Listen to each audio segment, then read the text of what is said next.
Hello. This is Dr. Taye Lolu. I had a class last night for the older children, those in the university, and those still in secondary school who are above 14 years. And what we discussed was themed stretch. So I promised to do a summary video on the topic, and that's what I'm doing right now. So, what does it mean to stretch?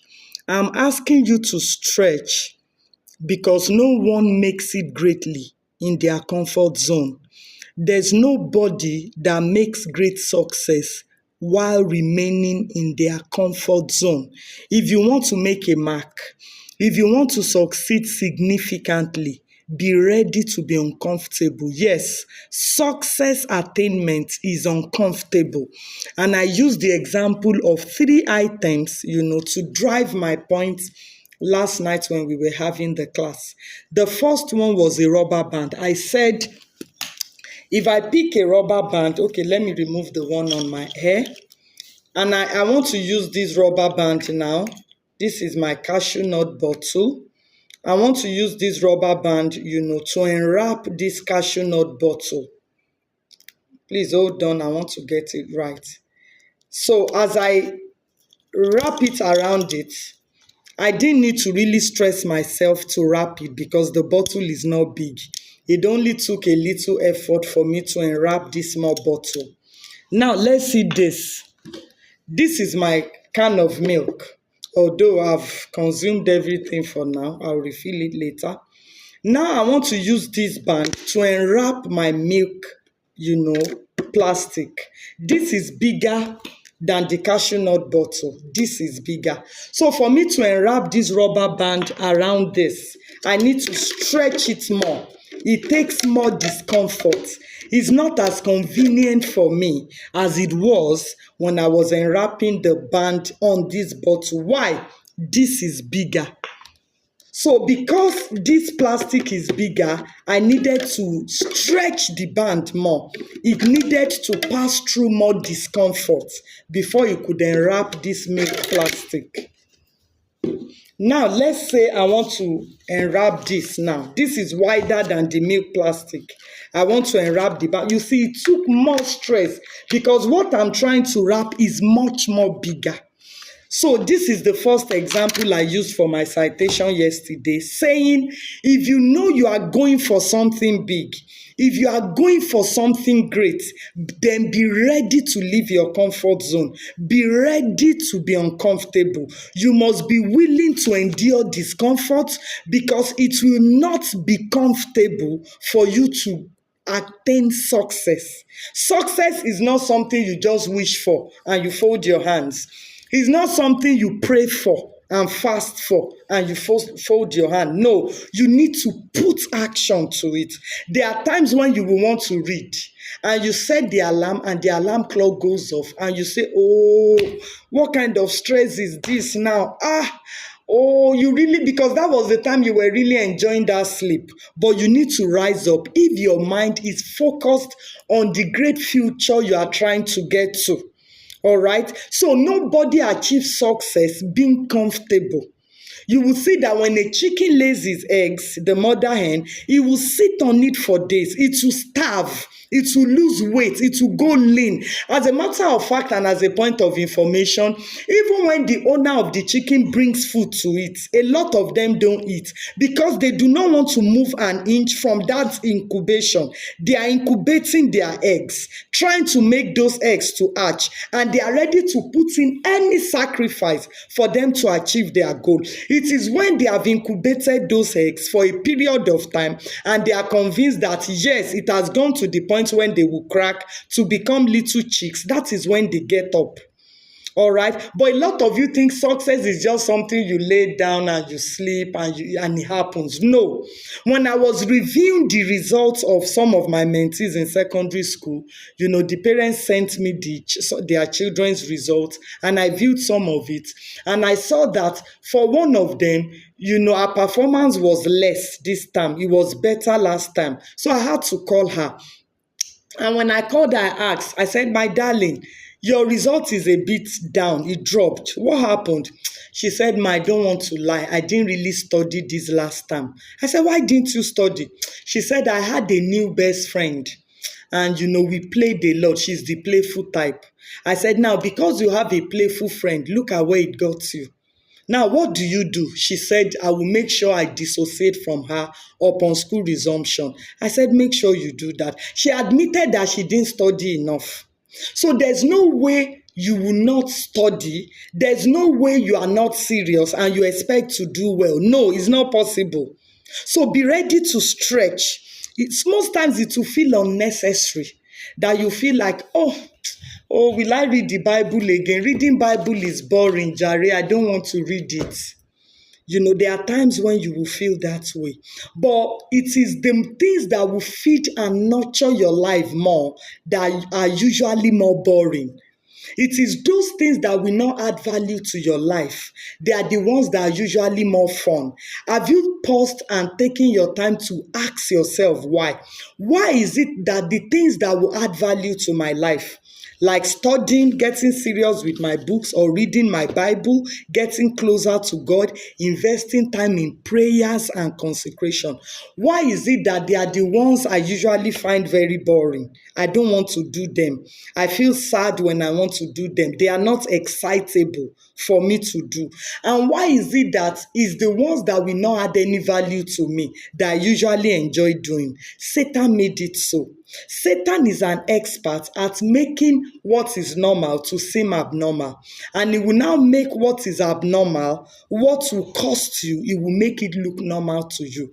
But when you have come to the knowledge of the truth, the Bible says you will know the truth. And it is the truth that you have come into that that will set you free. When you know the truth that, it is the things that will profit me that Satan will make me hate, then you have more determination to invest more time and intentionality. Don't waste your destiny. The basic unit of destiny is time.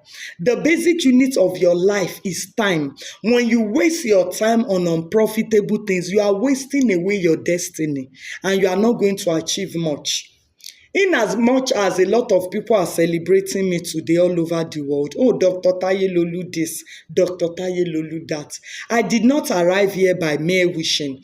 I did not arrive here by prayers only. I arrived here by prayers, consecration, hard work, diligence, consistency, and intentionality. There are nights when I will wake up to pray. There are nights when I will wake up to read books, not Bible, good books. I will wake up and I will study. There are times when I will just wake up, I will just be praying in tongues. There are nights when I will wake up for 2 hours, I'm on YouTube, I'm watching videos, sermons, preachings of engraced men of God, because I want, the grace they carry.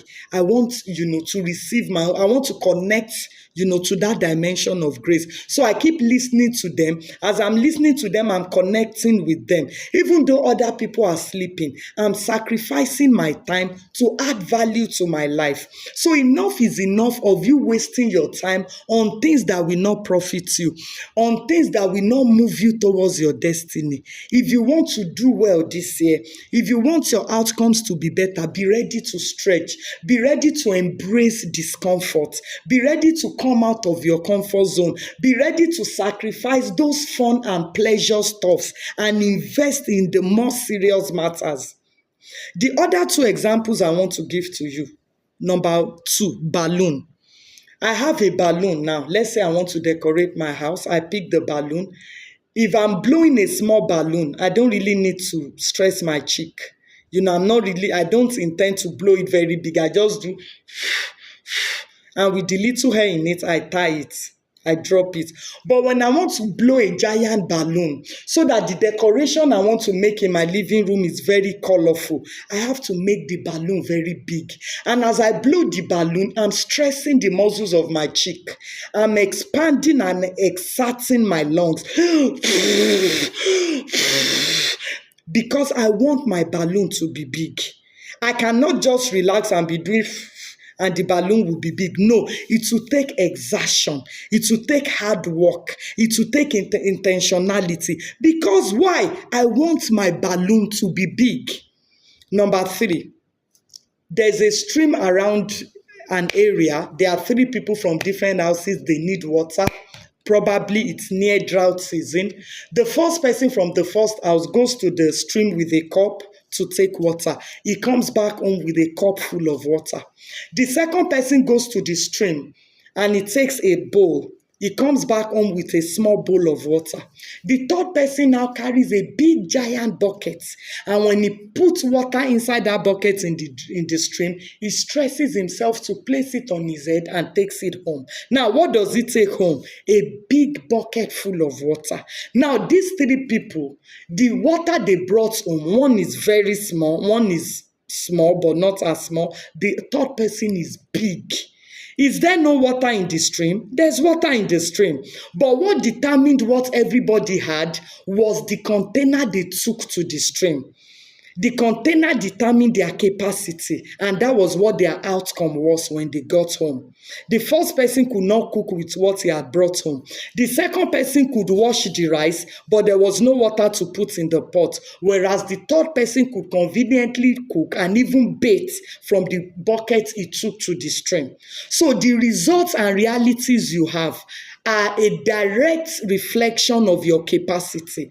And capacity is bettered from a place of determination. Determination to hard work, determination to diligence, determination to intentionality, determination to resilience. You must be resilient. Even though you are tired, you get up. That image of the beautiful future you want to see is clear in your head. I want to become a neurosurgeon. I cannot become a neurosurgeon by being lazy. So when that alarm clock gets off by 5 a.m., you start dressing for school by 6, so you know you need to read for 1 hour before preparation begins. As the alarm clock goes off, you get up, even though it's not comfortable, even though you feel it's unnecessary, even though you feel tired, but you get up with a clear picture of the future you want to see, and you pick your flashlight and that book you put under your pillow last night, and you begin to read. After saying a few prayers, of course, because God is the first person you must talk to every day, and is the last person you must talk to before you close your eyes. So when you are done praying briefly, you take your book and you read 5 a.m. to 6 a.m. Then from 6 a.m. you start preparing for school. You see that 1 hour you are doing every morning will make a significant mark in your school results by the end of the term. And you can also read at other times of the day, but make sure you are not playing more than you are reading. Invest more time on things that will add value to your life. Stop playing too much. All right? Stop playing too much. Like the balloon, you stretch your cheek, you stress your lungs because you want to blow a giant balloon. But for a person who does not need a big balloon, they just do it lackadaisically and lazily. Whatever size, I'm okay. You just blow. But no, you are not saying whatever size you are okay. You are gunning for greatness. Your mentor is a lion. The child of a lion is a lion. I am not a lazy mentor. So you cannot be my mentee and be lazy. No. So I want you to dust off laziness this year. Stretch yourself. Increase your capacity. Increase your study time. Increase your diligence. And that is how you can really make it big. All right, so this is the class we had last night for university students. I'm preparing now for the younger ones, secondary and primary. I want to talk to them about the importance of honor, why they need to honor elders. So the class is happening in a few minutes time. But concerning this video I did, this one you just listened to on Stretch, if you have any questions, please reach out to me. And I know you are watching this video because you are my mentee. If you have any issues at all you are going through, please feel free to reach out to me. I'm your mentor not only for online classes like this, but so that I can be involved in your realities to give you timely and godly counsel. So God bless you. As you already know, this is Dr. Taye Lulu, your mentor. So perhaps you are seeing this video and you are not yet in my mentorship program. My phone number is 08038408948. So reach out to me so that we can get you into the program. God bless you. Dr. Taye Lulu.